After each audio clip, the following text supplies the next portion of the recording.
Look at some nanotechnology. So solid and liquid matter often clump together into small particles. Now different size clumps have different names, and the size of these clumps are typically measured in nanometers.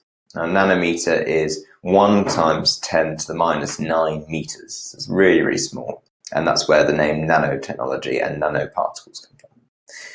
So the first size of clump you need to know about, clump of particles you need to know about, is called a nanoparticle. And that's 1 to 100 nanometers long and contains around 10 to 1,000 atoms. The next slightly larger particle you need to know about is called fine particles, and they're 100 to 2,500 nanometers long and contain about 1,000 to 2,000, that's 25,000, atoms. So 1,000 to 25,000 atoms. And the last one is coarse particles, and that's you might commonly know as dust. And they are about 2,500 to 10,000 nanometers long and contain 25,000 up to 100,000 atoms. So a nanometer, remember, is the same as 1 × 10⁻⁹ meters. And let's just recap that. So the smallest nanoparticle you need to know about is nanoparticles, then fine particles, then coarse particles. So coarse particles are the largest, nanoparticles are the smallest.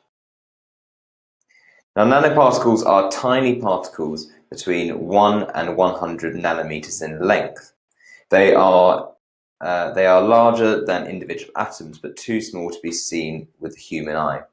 Now, nanoscience is the area of science that researches the uses and how these nanoparticles work.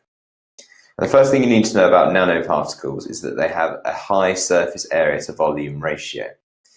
So this means that smaller amounts of materials can be used for desired purposes, for example, as catalysts or in sun cream, compared to using a normal sized particle.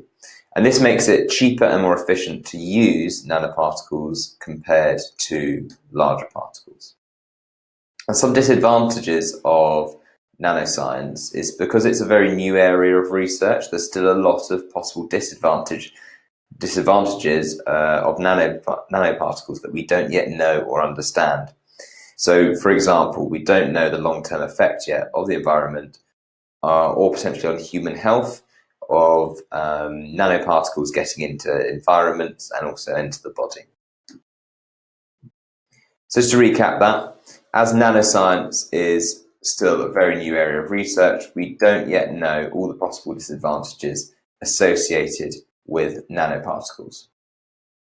Now, how would you describe the surface area to volume ratio of nanoparticles? Now, remember, they're actually extremely high, that surface area to volume ratio, and that's why we can use less of nanoparticles compared to regular sized particles. And just to recap those sizes again of the different clumps of particles. So nanoparticles are 1 to 100 nanometers long, or 10 to 1,000 atoms. Fine particles are 100 to 2,500 nanometers long, or 1,000 to 25,000 atoms. And coarse particles, or dust, are 2,500 to 10,000 nanometers long, and that's the same as 25,000 to 100,000 atoms. And the properties of nanoparticles is that they are cheaper to use than nanoparticles because you have to use less of them due to their surface area to volume ratio, which is really, really high. And they're also more efficient to use than larger particles. So how many categories of particle clump sizes are there? Now remember, there's 3, and those 3 are coarse particles, dust, nanoparticles,